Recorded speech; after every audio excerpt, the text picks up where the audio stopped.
டேஸ்ட்டில் ஒரு வெஜ் புலாவுங்க. அதுவும் ஒயிட் வெஜ் புலாவ் தான் செய்ய போகிறோம். இன்றைக்கி நான் வந்து கேப்சிகம் வச்சு தான் செய்ய போகிறேன். அதுக்கு காம்போவாக ஒரு மஷ்ரூம் கிரேவி செய்ய போகிறேங்க. இன்றைக்கி செய்ய போகிற ரைஸ்க்கு நான் இந்த மாதிரி க்ரீன், எல்லோ, ரெட் 3 கலர்லேயுமே கேப்சிகம் எடுத்திருக்கேன். இது தேவையான அளவு இப்போ நறுக்கி எடுத்துக்கலாங்க. இப்போ புலாவ் செய்கிறதுக்கு எல்லாமே நான் ரெடியாக எடுத்து வச்சுருக்கேங்க. என்கிட்ட கலர் கேப்சிகம் இருந்ததால் இதை வந்து நான் நறுக்கி எடுத்து வச்சுக்கிட்டேன். கூடவே வந்து ஒரே ஒரு உருளைக்கிழங்கு, கொஞ்சம் கேரட் மட்டும் நறுக்கி வச்சுருக்கேன். அப்புறம் வந்து 1 டம்ளர் அளவுக்கு நான் பாசுமதி ரைஸ் எடுத்திருக்கேங்க. அதாவது ஒரு 200 கிராம் டம்ளரில் 1 டம்ளர் எடுத்திருக்கேன். 1 டம்ளர் தேங்காய் பால் எடுத்து வச்சுருக்கேன். கொஞ்சம் இஞ்சி பூண்டு பேஸ்ட்டு, கொத்தமல்லி இலை எல்லாமே ரெடியாக இருக்குங்க. இந்த புலாவ் செய்கிறதுக்கு ஒரு 15 நிமிஷத்துக்கு முன்னாடி நம்ம இந்த பாசுமதி ரைஸை தண்ணியில் போட்டுக்கலாம். மஷ்ரூம் கிரேவிக்கு நான் நல்லா வாஷ் பண்ணிவிட்டு இந்த மாதிரி நறுக்கி எடுத்து வச்சுருக்கேங்க. இஞ்சி பூண்டு பேஸ்ட் கொஞ்சம், தக்காளி, வெங்காயம் நறுக்கி எடுத்து வச்சுருக்கேன். அப்புறம் இதில் சின்ன வெங்காயம் 1 கைப்பிடி, 1 தக்காளி, கொஞ்சம் சோம்பு, 4 முந்திரி இதை மட்டும் அரைச்சி எடுத்து வச்சுருக்கேங்க. மஷ்ரூம் கிரேவி தாளிக்க கொஞ்சம் கடலெண்ணெய் விட்டுக்கலாங்க. கொஞ்சம் சோம்பு தாளிச்சிக்கலாம். பெரிய வெங்காயம் நறுக்குனது சேர்த்துடலாங்க. கூடவே 1 தக்காளி நறுக்குனது சேர்த்துடலாம். சின்னதாக 1 தக்காளி அரைச்சி சேர்த்துருக்கேன். அதனால் 1 தக்காளி மட்டும் நறுக்கி சேர்த்துருக்கேங்க. இதை நல்லா வதக்கி விட்டுக்கலாம். நம்ம சேர்த்த வெங்காயம், தக்காளி ஓரளவுக்கு நல்லா வதங்கிடுச்சுங்க. இஞ்சி பூண்டு பேஸ்ட்டு சேர்த்துக்கலாம். 1 ஸ்பூன் அளவுக்கு தயிர் சேர்த்துக்கலாங்க. இப்போ பாருங்கள், வெங்காயம் தக்காளியெல்லாம் நல்லா மசிஞ்சு வந்துடுச்சு. மஷ்ரூம் கிரேவி செய்கிறதுக்கு எங்களோட சரசூஸ் food products chicken gravy masala சேர்க்குறேங்க. இதுலேயே காரம், மசாலா எல்லாமே இருக்குங்க. அதனால் கரம் மசாலா, மஞ்சள்தூள், மிளகாத்தூள், மல்லித்தூள் எதுவுமே சேர்க்க வேண்டியதில்லை. இந்த ஒரு பொடி போட்டாலே போதுமானது. இப்போ இதை நல்லா பெரட்டி விட்டுக்கலாம். இப்போ இதில் மஷ்ரூம் சேர்த்துக்கலாம். கிரேவிக்கு தேவையான உப்பு சேர்த்துடலாங்க. இப்போ இதை நல்லா கலந்து விட்டுக்கலாம். கலந்து விடும்போது கொஞ்சம் மல்லி இலை சேர்த்துக்கலாங்க. அந்த மல்லி இலை ஃப்ளேவரோடு வதக்கும்போது நல்லாயிருக்கும். இந்த மாதிரி நல்லா பெரட்டி விட்ட உடனே ஒரு மூடி போட்டுடலாங்க. அடுப்பை குறைச்சி வச்சு ஒரு 2 நிமிஷம் வதங்கட்டும் பார்க்கலாம். ஒரு 2-3 நிமிஷம் அடுப்பை நல்லா குறைச்சே வச்சுட்டேங்க. நம்ம தண்ணி எதுவுமே ஊற்றலை, ஆனாலும் நம்ம சேர்த்த மஷ்ரூம்லேருந்து நல்லா தண்ணி விட்டு வருது பாருங்கள். இந்த அளவுக்கு நல்லா வதங்கி வந்துடணும். இப்போ நம்ம அரைச்சி வச்சுருக்கேன் இந்த கலவையை சேர்த்துடலாங்க. நான் இன்றைக்கி சின்ன வெங்காயம் 1 கைப்பிடி, சின்ன தக்காளி, சோம்பு 1/2 டீஸ்பூன், முந்திரி 4 இதெல்லாம் சேர்த்து தான் அரைச்சிருக்கேன். சின்ன வெங்காயம் வதக்கெல்லாம் இல்லைங்க, நான் பச்சையாகவே தான் அரைச்சிருக்கேன். இது நல்லா கலந்து விட்டுக்கலாம். பாருங்கள், நம்ம அந்த ஒரு பொடியிலே வந்து எவ்வளோ கலர் வந்திருக்கு பாருங்கள். இன்னும் நல்லா கொதித்து வேகும்போது இன்னுமே கலர் நல்லா கிடைக்கும் நமக்கு இந்த கிரேவிக்கு. இந்த ஒரு பொடியிலே வந்து மல்லி, மிளகாய், அந்த கரம் மசாலாவுக்கு தேவையான சாமான் எல்லாமே போட்டு அரைச்சிருக்கிறதால இந்த ஒரு பொடி மட்டுமே நம்ம கிரேவிக்கு போதுமானதுங்க. நான் அரைச்ச விழுது மட்டும்தான் சேர்த்துருக்கேன். தண்ணியெல்லாம் எதுவுமே சேர்க்கலை. பாருங்கள், அதுவே இந்தளவு கன்சிஸ்டன்சி இருக்குது. இப்போது ஒரு 2 நிமிஷம் நல்லா கொதிச்சிருச்சுங்க. இருந்தாலும் பச்சை வாசம் போகலை. அதனால் நம்ம அடுப்பை குறைச்சி மூடி போட்டுடலாங்க. இன்னும் கொஞ்சம் நேரம் கழித்து ஓப்பன் பண்ணி பார்க்கலாம். இப்போ மஷ்ரூம் கிரேவி ஒரு பக்கம் ரெடி ஆகிட்டுருக்குங்க. இப்போ நம்ம எடுத்து வச்சுருக்க பாஸ்மதி ரைஸை தண்ணியில் சேர்த்துடலாம். மஷ்ரூம் கிரேவி ரெடி ஆகிறதுக்கும் இந்த அரிசி ஊறுறதுக்கும் சரியாக இருக்குங்க. ஒரு 10 நிமிஷம் ஊறட்டுங்க. இப்போது மூடி போட்டு 5 நிமிஷத்துக்கு மேலேயே ஆயிடுச்சுங்க. இடையில ஒரு முறை பெரட்டி விட்டேன். ஓப்பன் பண்ணும்போதே நல்லா ஜம்முன்னு வாசம் வருதுங்க. அந்த கிரேவி மசாலாவோட வாசம் தான். இப்போ நல்ல ஒரு கிரேவி கன்சிஸ்டன்சி வந்துருச்சு. அந்த பச்சை வாசமும் போயிடுச்சுங்க. இப்போ அடுப்பை ஆஃப் பண்ணிடலாம். கொஞ்சம் கொத்தமல்லி இலை தூவிக்கலாங்க. கொஞ்சம் பச்சை கருவேப்பிலையும் போட்டுக்கலாம். நல்லா மிக்ஸ் பண்ணி விட்டுடலாங்க. அவ்வளோதாங்க, நம்மளோட மஷ்ரூம் கிரேவி வெஜ் புலாவுக்கு ரெடி ஆயிடுச்சு. இப்போ நம்ம வெஜ் புலாவ் தாளிச்சிடலாங்க. இன்றைக்கி நான் குக்கரில் தான் வெஜ் புலாவ் செய்ய போகிறேன். வெஜ் புலாவ் தாளிக்கிறதுக்கு நான் கொஞ்சம் தேங்காய் எண்ணெய் விட்டுக்கிறேங்க. நல்லா 1 டேபிள் ஸ்பூன் அளவுக்கு தேங்காய் எண்ணெய் விட்டுக்கலாம். கொஞ்சம் கடலை எண்ணெய் விட்டுக்கலாம். தேங்காய் எண்ணெய் கடலை எண்ணெயுமா சேர்த்தது நல்லா காஞ்சிருச்சுங்க. இப்போது பட்டை, கிராம்பு, ஏலக்காய், கொஞ்சம் கல்பாசி, பிரிஞ்சி இலை தாளிக்கிறேங்க. இப்போ நம்ம சேர்த்த பட்டை, கிராம்பு, ஏலக்காய் எல்லாமே நல்லா பொரிஞ்சு வந்துருச்சுங்க. பச்சை மிளகாய் இந்த மாதிரி சென்டரில் கீறினது ஒரு 4 சேர்த்துக்கிறேங்க.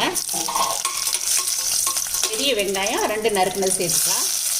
இந்த பெரிய வெங்காயம் புலாவுக்கெல்லாம் நம்ம வதக்கும் போது ரொம்ப வதங்க வேண்டியது இல்லைங்க. நம்ம பிரியாணிக்கு வந்து நல்லா செவக்க வறுப்போம். ஆனால் அந்த வெங்காயத்தை வந்து லேசாக வதக்கினா போதும். இப்போது பெரிய வெங்காயம் இந்தளவுக்கு வதங்கினா போதுங்க. இதில் நான் கேரட் உருளைக்கிழங்கு கொஞ்சம் சேர்த்துக்கிறேன். இதிலேயே நம்ம இஞ்சி பூண்டு பேஸ்ட்டு 1 டீஸ்பூன் சேர்த்துக்கலாம். இஞ்சி பூண்டு பேஸ்ட் சேர்த்ததுக்கப்புறம் இதை நல்லா கலந்து விட்டுக்கலாம். இன்னும் நீங்கள் பீன்ஸு காலிஃப்ளவர் என்ன காய் வேணாலும் இதில் சேர்த்துக்கலாங்க. கொஞ்சம் கொத்தமல்லி இலையும் சேர்த்து விட்டுக்கலாம். இந்த புலாவுக்கு புதினா சேர்க்கக்கூடாதுங்க, கொத்தமல்லி மட்டும் கொஞ்சம் சேர்த்துக்கலாம்.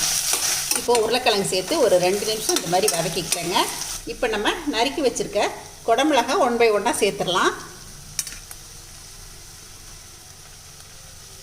இந்த புலாவுக்கு தேவையான உப்பு சேர்த்துக்கலாங்க. இப்போ இது நல்லா கலந்து விட்டுக்கலாம்.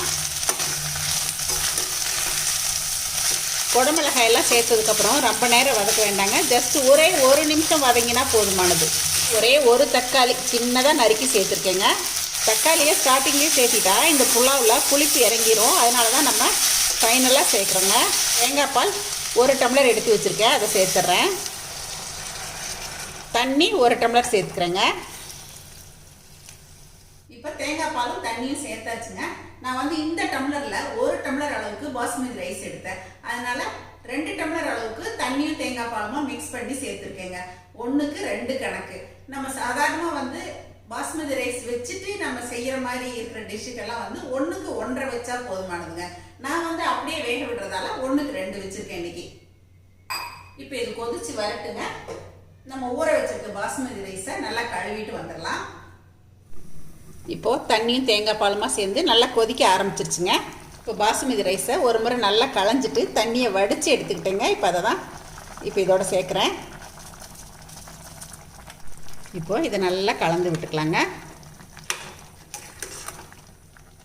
இந்த ஸ்டேஜில் நம்ம உப்பு பார்க்குறதா இருந்தாலும் பார்த்துக்கலாங்க. இப்போ இதில் நான் ஒயிட் பெப்பர் இந்த மாதிரி ஒரு 1/4 டீஸ்பூன் அளவுக்கு சேர்க்குறேன். இந்த ஒயிட் பெப்பர் சேர்க்குறது நல்ல டேஸ்ட் கொடுக்குங்க. இப்போ இது ஒரு 2 நிமிஷம் வேகட்டுங்க, பார்க்கலாம். இப்போது ஒரு 2 நிமிஷம் அடுப்பை குறைச்சி வச்சுட்டேங்க. பாருங்கள், இந்த மாதிரி அரிசியும் தண்ணியுமா கொஞ்சம் சேர்ந்து வந்திருக்கு. ஆனாலும் அந்த தண்ணி வந்து இந்த மாதிரி ட்ராப்பாக வருது பாருங்கள். இந்த மாதிரி இருக்கணும்.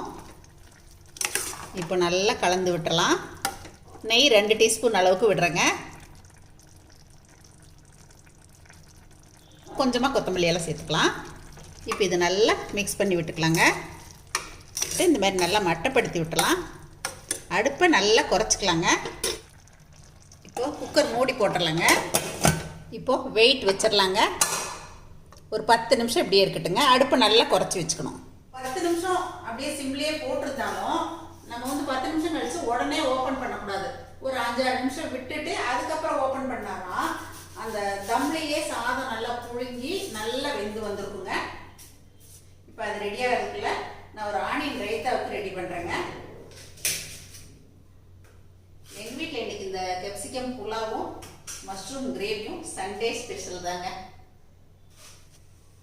நம்ம புலாவை கலக்கி வச்சு வெயிட் போட்டு ஒரு 10 நிமிஷம் ஆயிடுச்சுங்க. அடுப்பை ஆஃப் பண்ணிடலாம். ஒரு 5 நிமிஷம் கழித்து ஓப்பன் பண்ணி பார்க்கலாங்க. அடுப்பு ஆஃப் பண்ணி ஒரு 5 நிமிஷத்துக்கு மேலேயே ஆயிடுச்சுங்க. ஓப்பன் பண்ணி பார்த்துடலாம். நல்லா ஜாமுன் வாசம் வருதுங்க. அந்த குடமிளகா வாசம், அந்த இஞ்சி பூண்டு நெய் மணம் அப்படியே ஓப்பன் பண்ணும்போதே தூக்குதுங்க. பாருங்கள், நல்லா உதிர் உதிராக வந்திருக்கு பாருங்களேன். கொஞ்சம் கூட குழையவும் இல்லைங்க. அதே சமயத்தில் பாருங்கள், கொஞ்சம் கூட அடி பிடிக்கவே இல்லை. இந்த பக்குவத்தில் வச்சா ரொம்ப பர்ஃபெக்டாக வருங்க. இப்போ இது நல்லா மிக்ஸ் பண்ணி விட்டுறலாம். புலாவ்னா இந்த கன்சிஸ்டன்சி இருக்கணுங்க.